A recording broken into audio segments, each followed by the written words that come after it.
negotiation. Nothing short of complete victory over the enemy. Living History can now be yours to own on video. One source, the Columbia River Entertainment Group, brings you a stunning selection of special collector's edition video box sets, comprising the most comprehensive video library of military and aviation history ever assembled. This is Living History, yours to own, to experience and to relive over and over again. These collections are brought to you by the world's leading supplier of special interest video box sets, the Columbia River Entertainment Group, giving you the highest quality and value at the best possible price. Available from leading retailers or visit our website at www.videocollectors.com.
The war in Vietnam was the first time where helicopters played a major role in most aspects of military operations.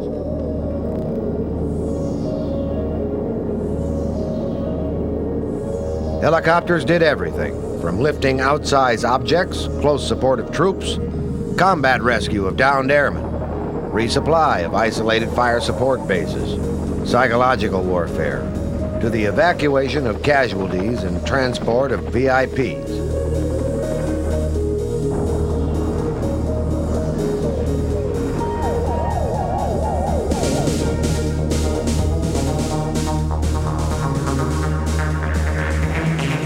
But above all, the helicopter carried troops into battle.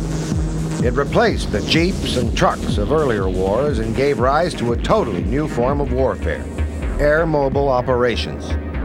Large formations of helicopters carrying entire divisions of soldiers into action came to epitomize America's involvement in the Vietnam War.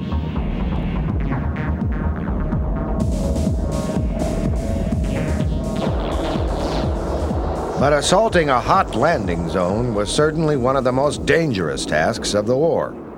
U.S. armed forces lost nearly 5,000 helicopters in Vietnam, of which just under half were downed by the enemy.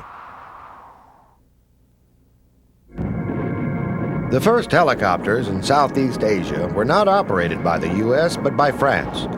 Sikorsky S-51s, Hiller H-23s, and larger Sikorsky S-55s were mainly used for evacuation of wounded soldiers, the recovery of French airmen downed in Viet Minh territory, and transport.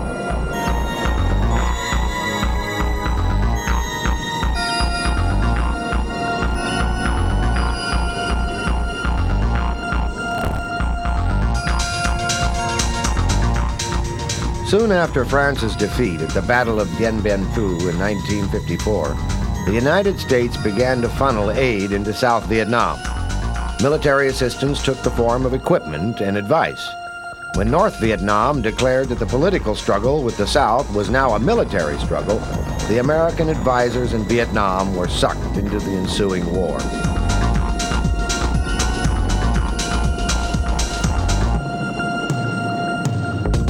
Helicopters formed the vanguard of the rapid U.S. buildup of forces in South Vietnam. As American troops became increasingly involved in the actual fighting, the first casualties occurred. And with this deepening involvement came an ever-growing force of helicopters.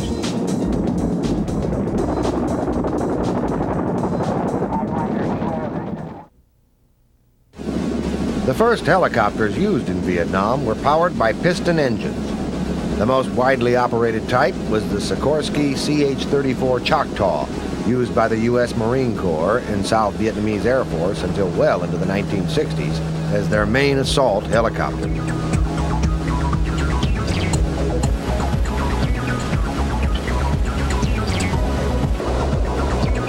Like the French in Algeria, the Americans and South Vietnamese quickly came to appreciate the high mobility of the helicopter. Unlike jeeps or trucks, helicopters could traverse Vietnam's dense jungles, as well as mountainous and riverine regions at speeds far greater than land vehicles, while at the same time carrying significant quantities of men and equipment.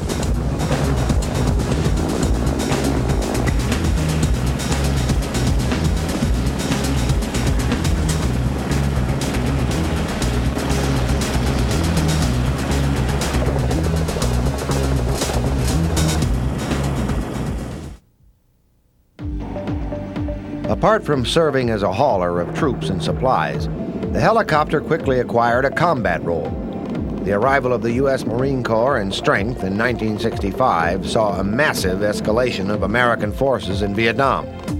With this came a new type of mission: search and destroy.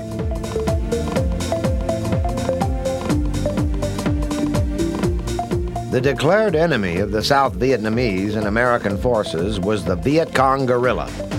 For food and shelter, he relied on villages sympathetic to the communist cause. Search and destroy missions were designed to flush the VC from cover and cut him off from this support.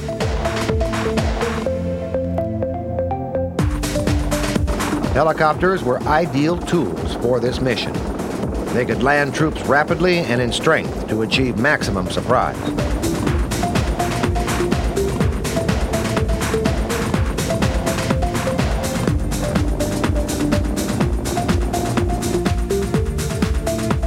While the main force of troops approached a suspect village, secondary forces would be sent ahead to outflank the VC and seal off likely escape routes.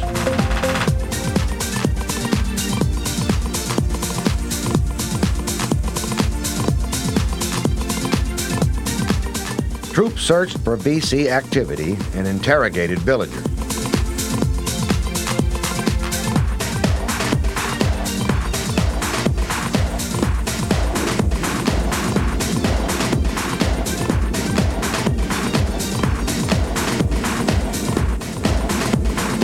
Many efforts were made to win the hearts and minds of the South Vietnamese villagers, but these were largely destroyed when evidence was found of VC activity.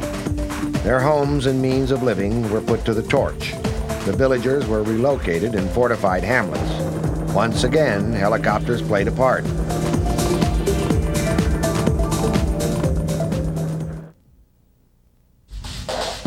The rapid development of rotary-winged aircraft in the 1950s allowed the U.S. Army to evolve an entirely new kind of formation in the early 1960s, making use of the helicopter's unique abilities.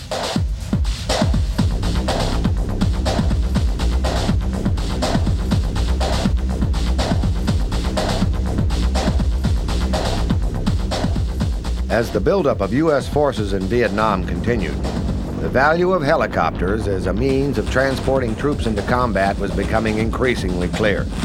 New tactics were being developed and refined, leading to a completely new form of warfare: the heliborne air assault.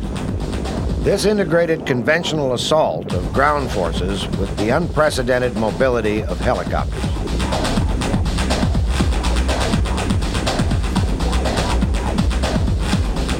Using large numbers of helicopters, a division could make an airborne assault and seize control of large areas of territory in a very short space of time.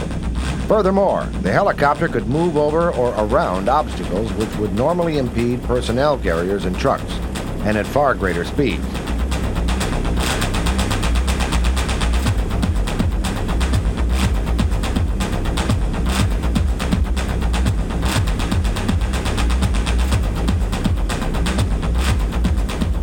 The air assault concept was first proved by the 11th Air Assault Division at Fort Benning, Georgia.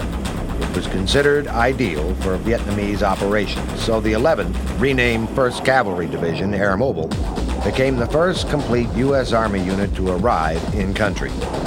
The unit received its baptism of fire at Pleiku during the battle for E02 Valley in late 1965.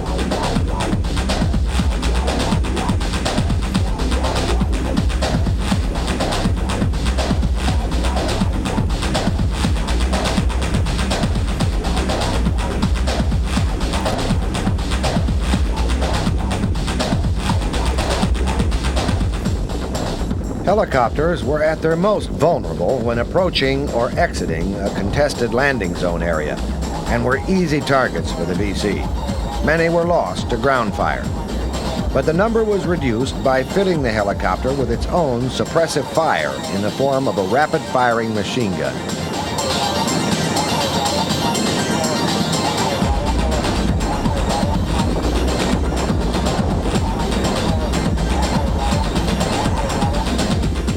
The VC and the North Vietnamese Army quickly learned of the limitations of air assault technique.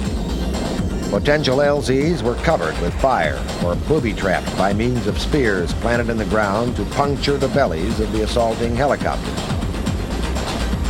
Smoke-laying helicopters were sometimes used to shield the actual site of the landing zone from view of enemy fire.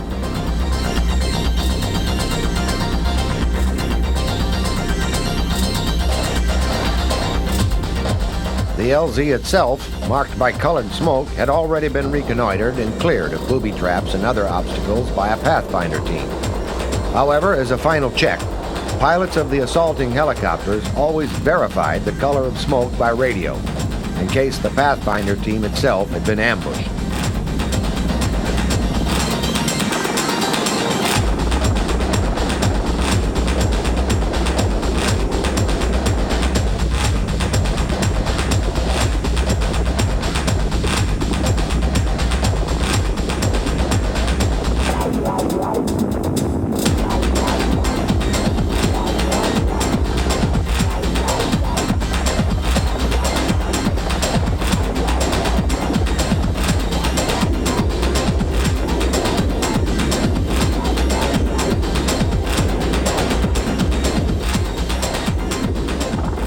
As the position of the LZ was consolidated, larger transport helicopters, such as Chinooks, quickly arrived with ammunition, supplies, and artillery to set up a fire base from which further operations could be supported.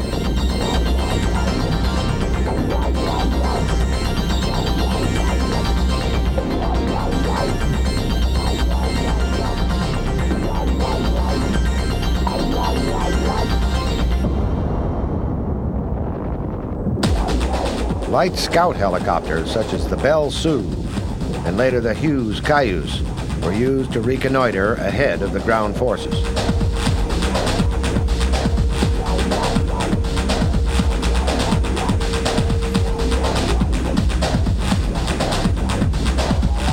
In many cases, helicopters became the only way of supporting remote hilltop fire bases.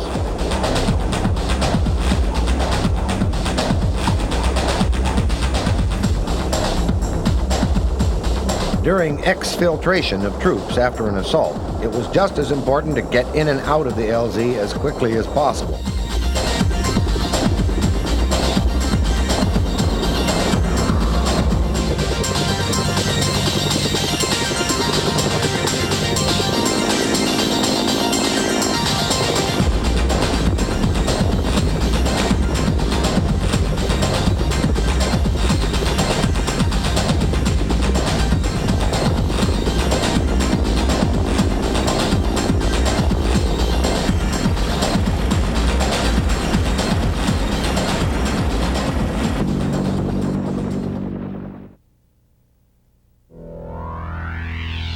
The mounting helicopter losses to enemy fire led to the development of dedicated, heavily armed versions of the Huey helicopter. These were known as Hogs, to differentiate them from the lightly armed, slick troop transports. One particular anti-personnel weapon was the Flechette rocket, whose warhead comprised thousands of nails.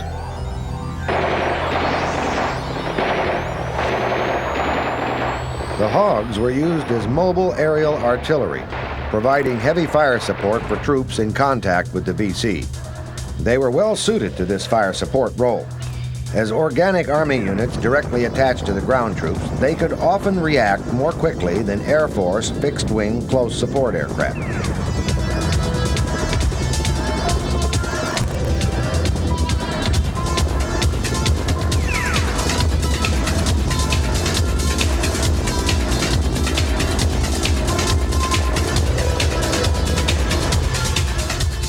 In order to avoid fratricidal contacts, colored smoke was used to indicate the location of friendly troops. But this also had the disadvantage of giving away their position to the enemy.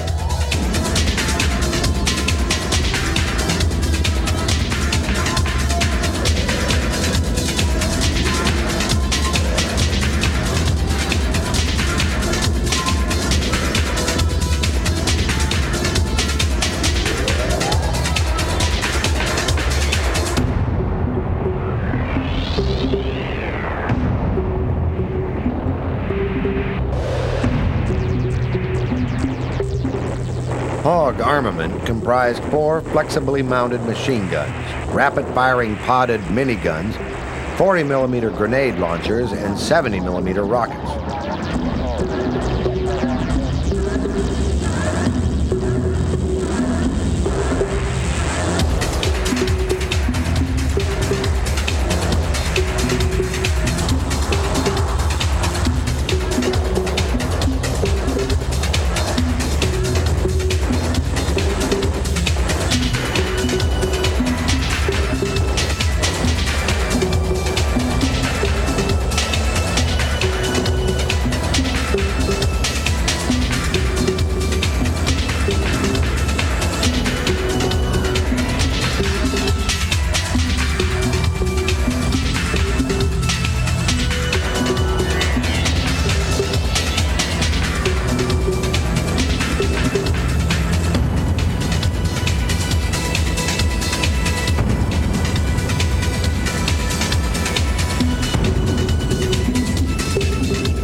As well as providing close support for troops, the role of the gunship was to escort slick transports during all phases of an air assault operation. It was the task of the Hog to protect the slicks during transit, soften up a landing zone prior to the arrival of the assault force, provide suppressive fire during the actual landing, and cover the withdrawal of the slicks during pickup of troops.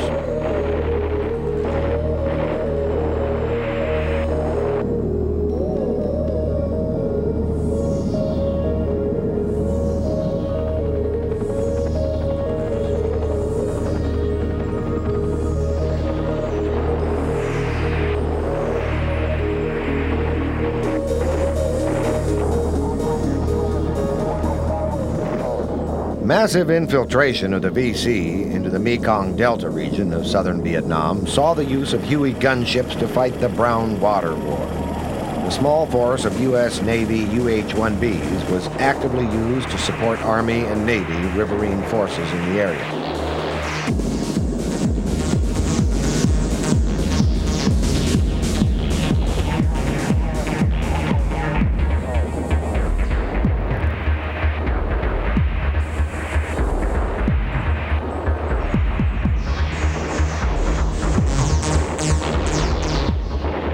In 1967, a single squadron, the Sea Wolves, was activated with over 30 Hogs. Working closely with Navy patrol boats, they were used as scouts, giving early warning of ambushes, as well as providing fire support for Army air assaults.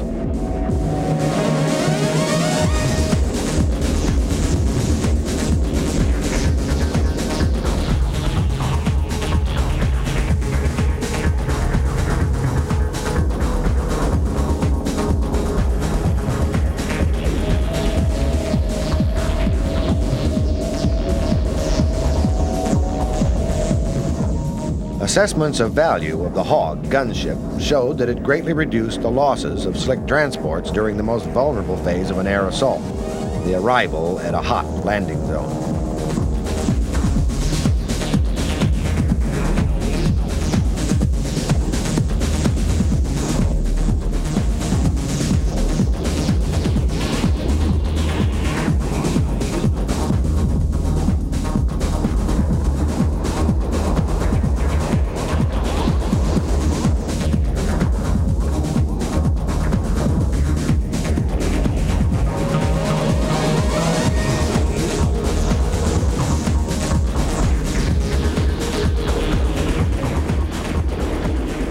was also valuable as a close support weapon. To the hard-pressed troops on the ground, the distinctive thudding of the Huey's twin rotors promised help, and its appearance made it the most welcome sight during a firefight.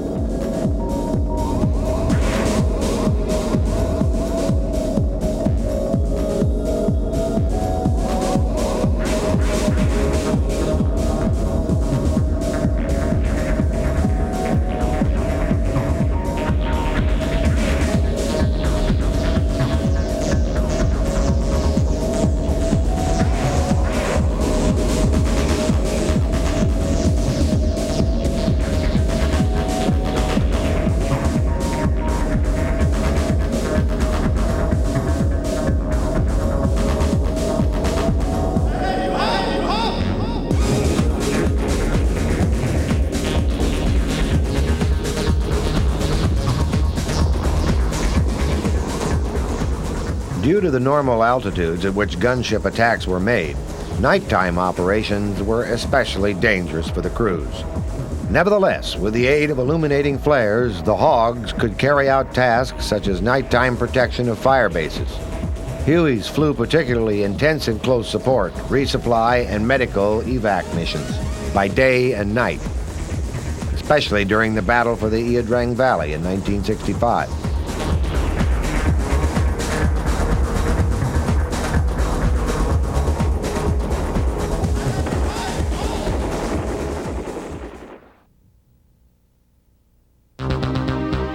Reconnaissance and observation were also missions where helicopters made an important contribution.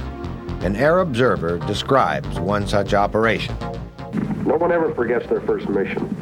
We were to fly our chopper over a certain area ahead of a search and clear sweep. I don't mind telling you, when that chopper took off, I had chills in the old spine, and it wasn't cold in the bird. Sometimes we flew so close to the trees we must have scared the monkeys.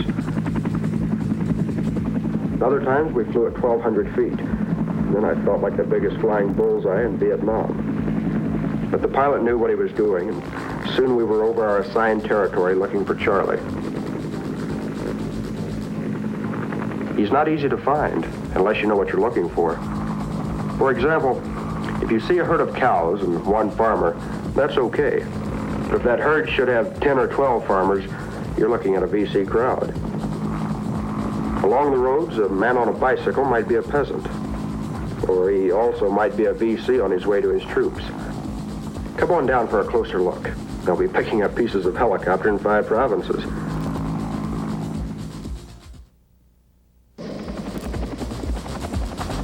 The helicopter's unprecedented mobility made it the ideal tool to resupply remote outposts and fire bases. Marine Corps Sea Knights were the main helicopters used to keep the base at Quai San supplied during the siege in 1968. Able to haul 9-ton payloads, the Sky Crane was the main heavy-lift helicopter and the most powerful rotary-winged aircraft used in Vietnam. The CH-53 was the Marine Corps' heavy-lift helicopter. First deployed in 1967, it carried over 3.5 tons of cargo internally, or nearly 6 tons slung under the fuselage.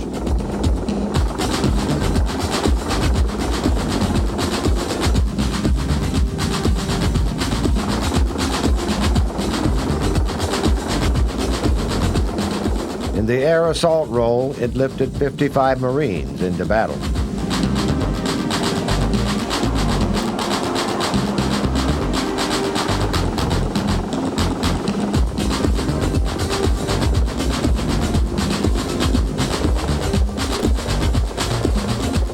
Prior to the arrival of the CH-53, the main Marine Corps assault and transport helicopter was the CH-46 Sea Knight. Air mobile operations not only took a heavy toll of helicopters, but also proved costly in terms of lives. It was in the evacuation of wounded soldiers from combat in Vietnam that the helicopter made one of its most important contributions.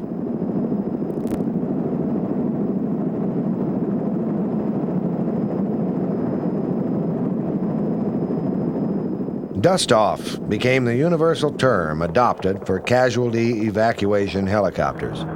At least one of these always formed part of an air assault force, often spelling the difference between life and death.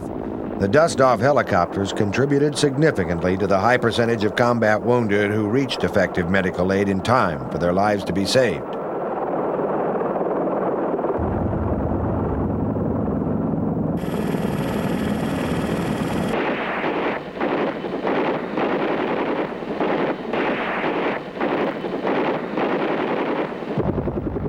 The value of the dust-off was incalculable.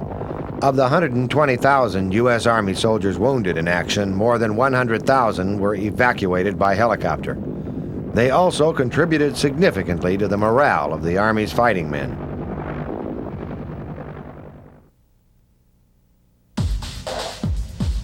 By 1965, armed Hueys had successfully proved the gunship concept, but the addition of heavy armament had a profound effect on their performance.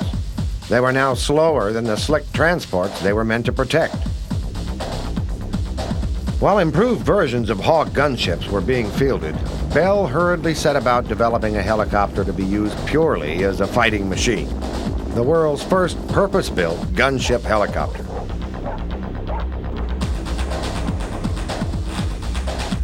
Utilizing many of the proven mechanical systems of the UH-1, such as the rotors, engine, and transmission, the new prototype arrived in the form of the AH-1 Huey Cobra.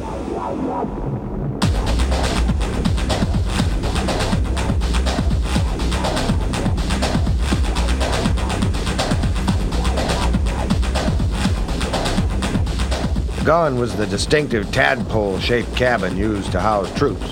In its place was a radically slim fuselage. The side-by-side cockpit was replaced by a tandem layout, with the two crew housed under a fighter-like canopy.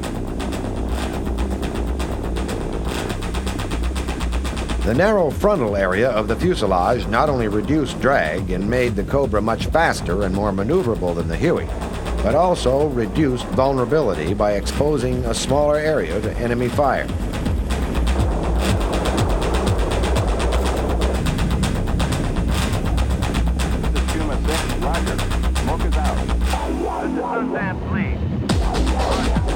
The Cobra carried basically the same type of armament as the Hawk gunship, but these were fitted on purpose-built stations. Drag-reducing, electrically operated turrets under the nose housed machine guns or grenade launchers. Further guns and rocket pods were mounted under stub wings.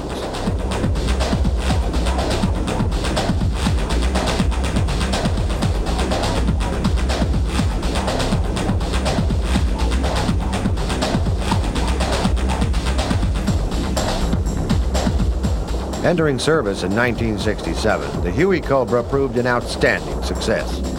Single-engined AH-1Gs were used in large numbers by U.S. Army units, while the Marine Corps operated both Gs and twin-engine AH-1J Sea Cobras.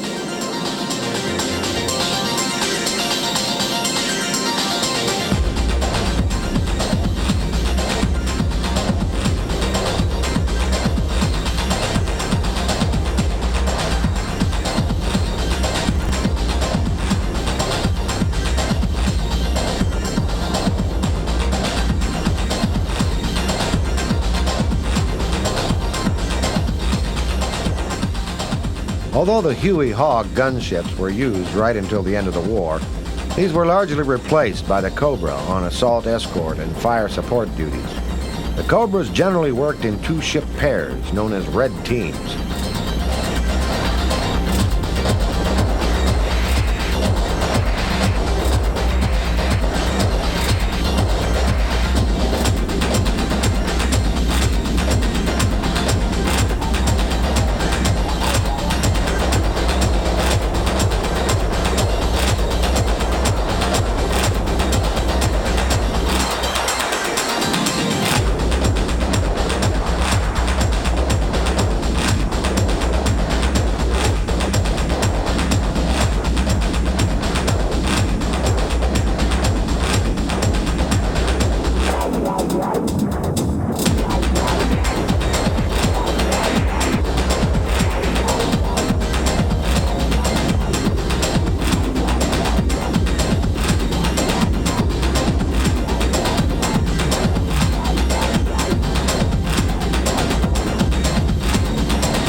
Cobras were also actively used in the Riverine War. The Viet Cong used sampans on the myriad of waterways of the Delta to infiltrate men and supplies from the end of the Ho Chi Minh Trail in Cambodia into the southern provinces of the Republic of Vietnam. In the words of one gunship pilot, "When we catch the gorilla on the water, he's in our element. His may be the dark and the jungle, but if he ventures into ours, we're going to get him."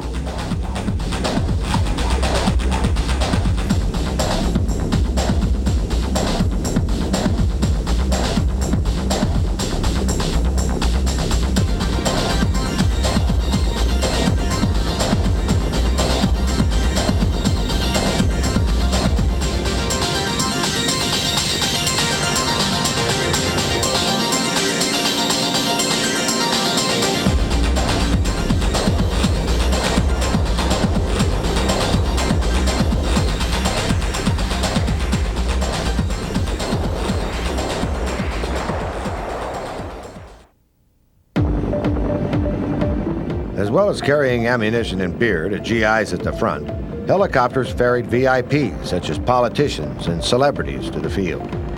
They also transported troops to and from rest and recreation. In February 1966, a helicopter carried South Vietnamese Prime Minister Ky on his way to meet U.S. President Johnson in Hawaii.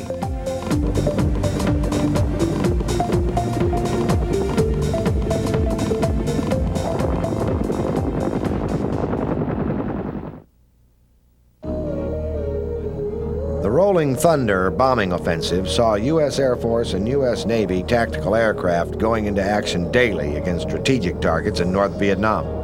Air crews shot down during these missions faced the bleak prospect of captivity and torture.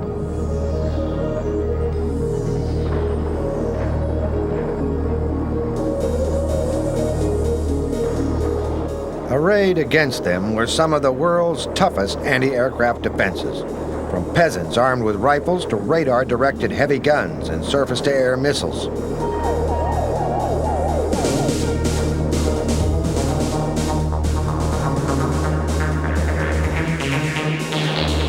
For Navy airmen, once they had ditched or ejected over the Gulf of Tonkin, they stood a fairly good chance of being picked up.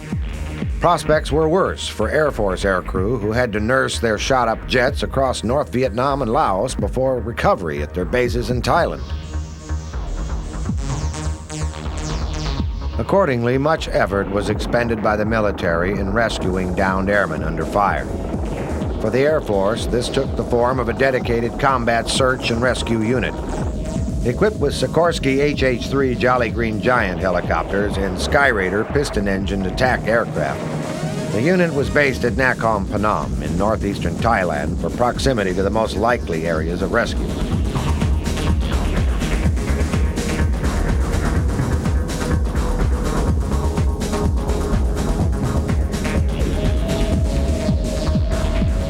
Few airmen in Southeast Asia commanded as much respect as the rescue crews, and the discipline of combat rescue was evolved rapidly into a highly tactical and closely coordinated art.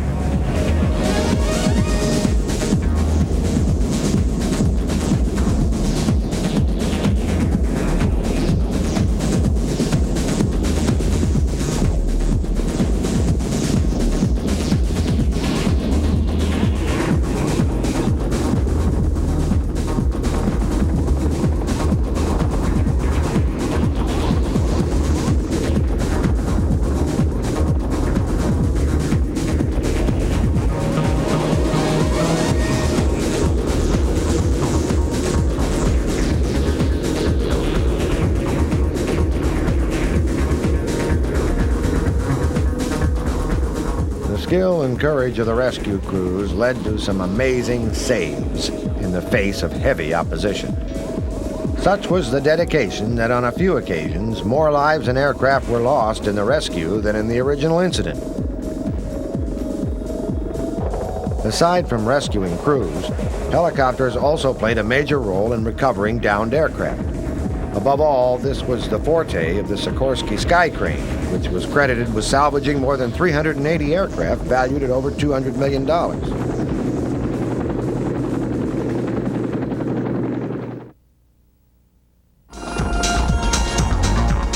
Helicopters were also instrumental in the demining of Haiphong Harbor, a process instigated at the same time as the Linebacker bombing campaign in late 1972. Clearing the harbor and its surrounding coastal waters became the responsibility of U.S. Navy Sikorsky RH-53 mine-sweeping helicopters.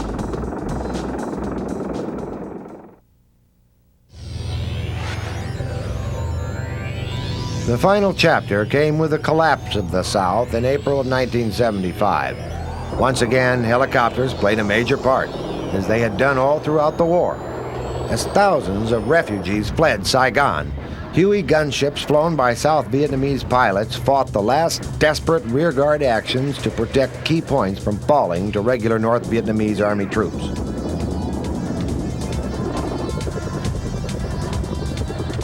All eyes of the world were focused on the U.S. Embassy in Saigon as emergency plans to evacuate American citizens were hurriedly put into effect.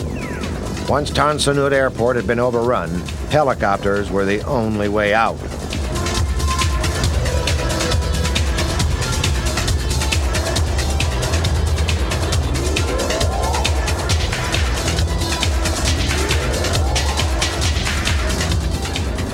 While a naval task force standing in close to the coast prepared to receive evacuees, the authorities in Saigon had to make the heart-rending decision as to which of their loyal Vietnamese employees could be airlifted to safety.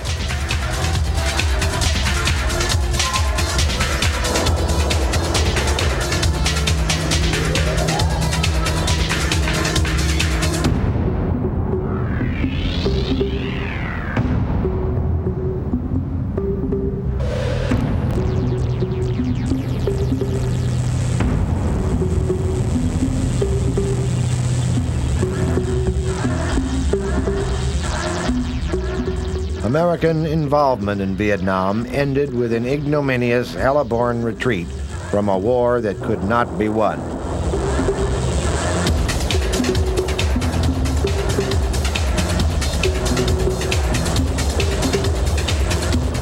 By April 29th, it was all over. North Vietnamese troops stormed the gates of the presidential palace and proclaimed victory for the communist cause.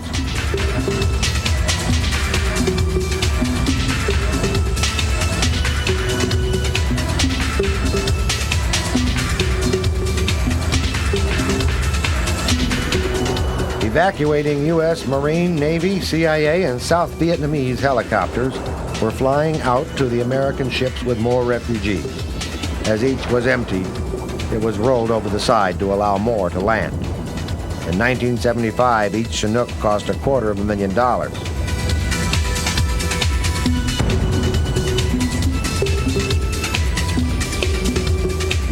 For the United States, Vietnam had been a tragedy, especially for those it had left behind. But thanks to the helicopter, many who would have otherwise had little hope were given a new chance to make a new life.